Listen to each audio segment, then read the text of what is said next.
Hey, good morning everyone. Welcome back to another video. My name is Seagulls. Today we're going to start out by picking bales. We had so much second cut alfalfa that we didn't need to chop it all, so we just left a bunch on the ground, baled it, made some nice round bales of alfalfa, and today I'm going to go pick some up. We already got 350-ish on the yard, another 50 to go. I'm just looking way off in the distance there. See a little herd of deer. It's probably 5 or 6. They're probably eyeing up our silage pits. But we got a sound cannon mounted on top of one of those silage piles. So hopefully that'll keep some critters off of them. Birds, deer, raccoons, coyotes, you know, we get it all out here. So hopefully that cannon keeps some of the animals off. I guess we'll start the tractor, let it warm up, and I can show you guys exactly what that is. So this is it. It's a cannon hooked up to a propane tank, and it's pretty loud.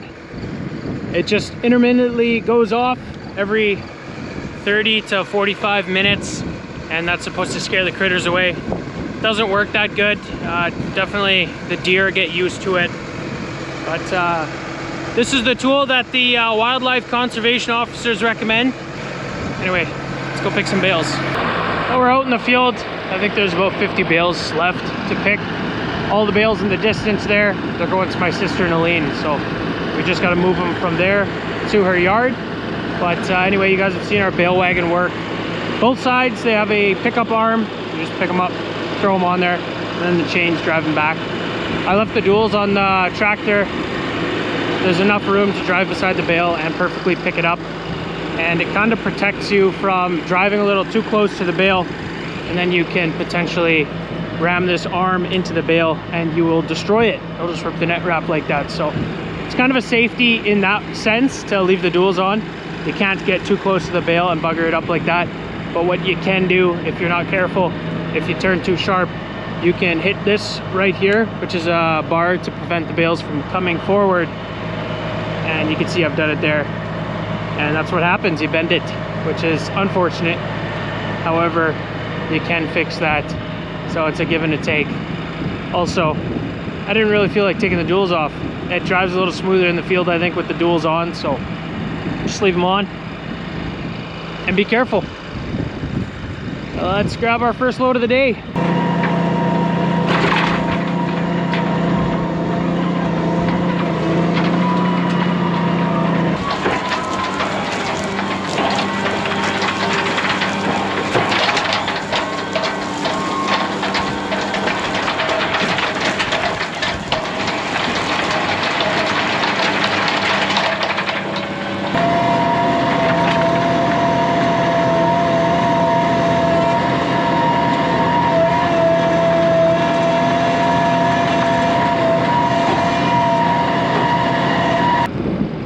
Alright, that's our first full load of the day. 7 bales times 2 for a total of 14. So many grasshoppers everywhere. Look at these 2 buggers.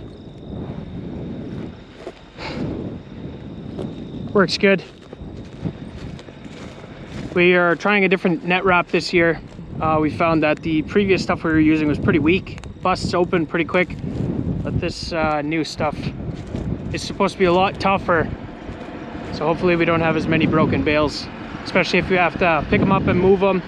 This wagon, the only downside of it, I think, is that the bales ride on a literal chain, and that kind of is hard on bales. It can easily splice them. So a little bit stronger net wrap. It is more expensive, of course, but hopefully it pays off.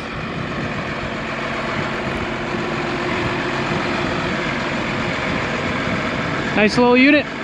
Back in the yard, we just have a problem with a grain leg here, so I'm gonna help Dad get that sorted out.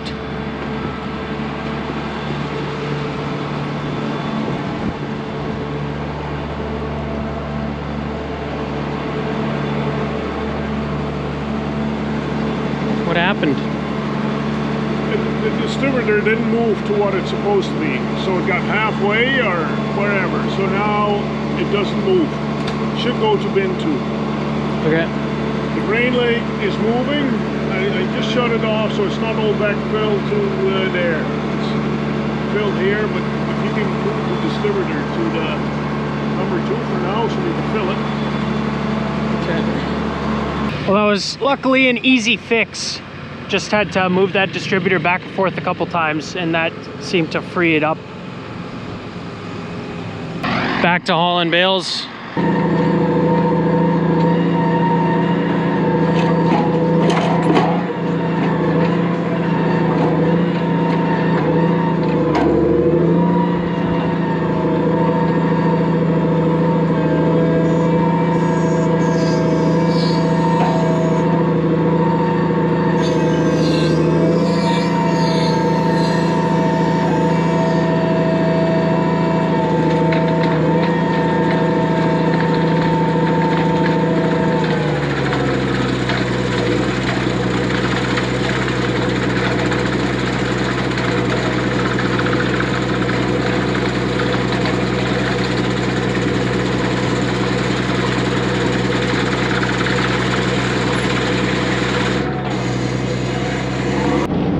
I'm bringing Brent his lunch to the combine. He's out in the field.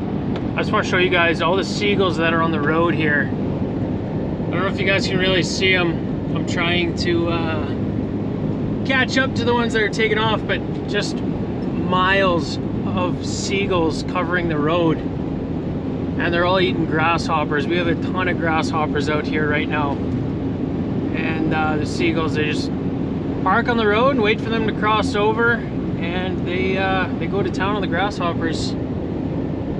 There's thousands and thousands of seagulls around here. It's crazy. I don't know, I guess seagulls, I thought they were always at the beach, but they're also in the fields, out in the country, eating the bugs.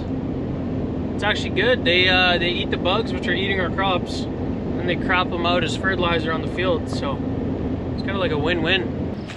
We're combining our peas right now. These are just basic yellow peas, and we got our combine going in the field there. Brent is always the one that does the combining. That is our 2012 New Holland CX 8080. I think we just hit over 2,000 threshing hours on there. Maybe not threshing, just 2,000 engine hours, but that's kind of has not been getting a lot of hours in the last couple of years, but this year it's definitely getting a workout. I think I mentioned it already, we're combining a total of 10 quarters of land. It's about 1,600 acres, and that's like 4 times as much as it's done last year. So, and that is of course because we actually have a crop. This is our peas. They are on the dry side, and the reason for that is just because it took so long for us to combine the fall rye, and that then pushed this back and back and back. So these pods are pretty brittle. As soon as you touch them, they crack right open. And you saw in that pod there was 3 peas. There's a couple pods in here that have 5 peas, but I think the most common is 3. Yeah, that one had 5. And there's a couple pods that are, you know, they didn't go and make really good full-size peas. Oh, this one only had 2 in there. So the stand was here. You can see it's pretty tall still. And there was definitely, you know, the plant matter to go and put out a crazy crop, but the rain just ran out there on us, and it was not able to fill all of those pods to the max potential yield. So still, this is doing around 45 bushels an acre, which is pretty good. Last year we did 26, so pretty good. This is also on some new soil, stuff that we farmed for the first time this year, and we're pretty stoked about it. It's doing all right. So.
This right here is a little unfortunate.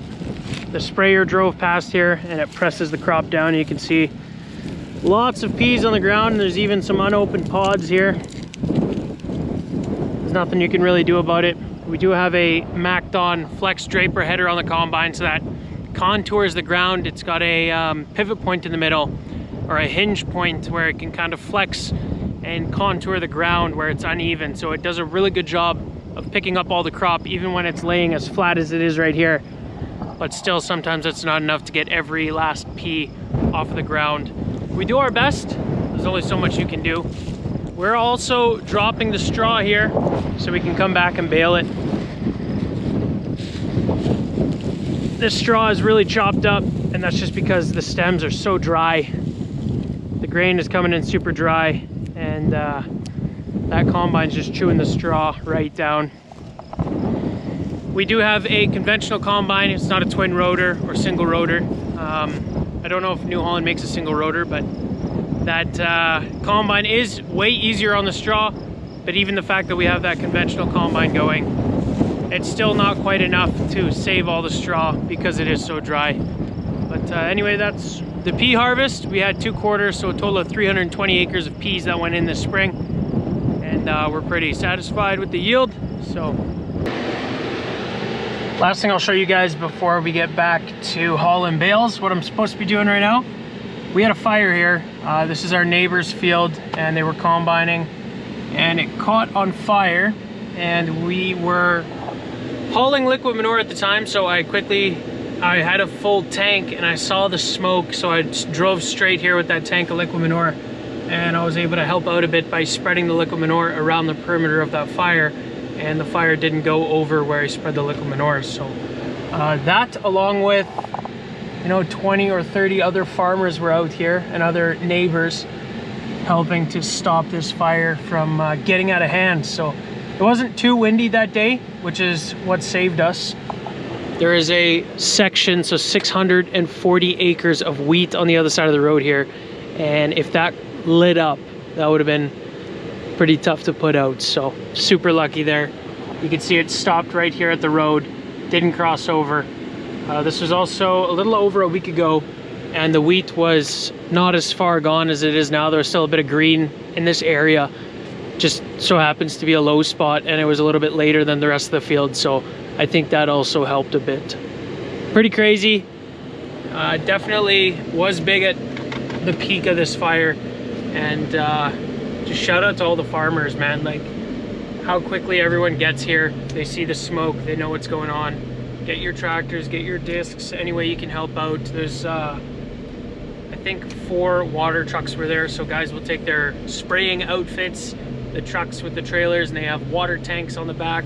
They'll oftentimes rig those up with fire hoses and big water pumps, so that come harvest time, if something does light up, then you can rush there and put it out with some water. So luckily the neighbor's combine, though, it didn't, I don't even know if it was their combine that made the fire. They didn't lose any equipment though, so pretty lucky there, I guess. But yeah, something to keep your eye out. Today, it's a windy day. It could light up now, and if it does catch, we're a little further along, crops are more mature, they're dried out a lot more, the wind is just gonna push across and burn everything in its path. So yeah, we gotta keep our eyes out. If something does pop up on the horizon and it's within our range, we'll try and throw the disc on the tractor as quickly as we can and rush out there. But it's just something you're always watching for come harvest time. All these crops, there's such liabilities when they're ready to harvest, and you can't quite get to them because they're not in the schedule yet to be combined, so you got to get something else first, and then you have a bunch of fire starter. So we finished hauling bales for today. The grain lag issue is back again. We thought we figured it out this morning. Nice simple problem, but same thing kind of happened again. So obviously wasn't as simple as we thought. All I had to do was climb up on top of that bin and start whacking on that spout that comes from the top of the grain lag there. I think something was plugged up in that distributor area again, and just hitting it a bit, vibrating it, shaking it up there, must have knocked whatever was lodged in there loose, and now we're running again. So yesterday we turned it on, this morning we turned it on, and I walked away. I said, yeah, it's good.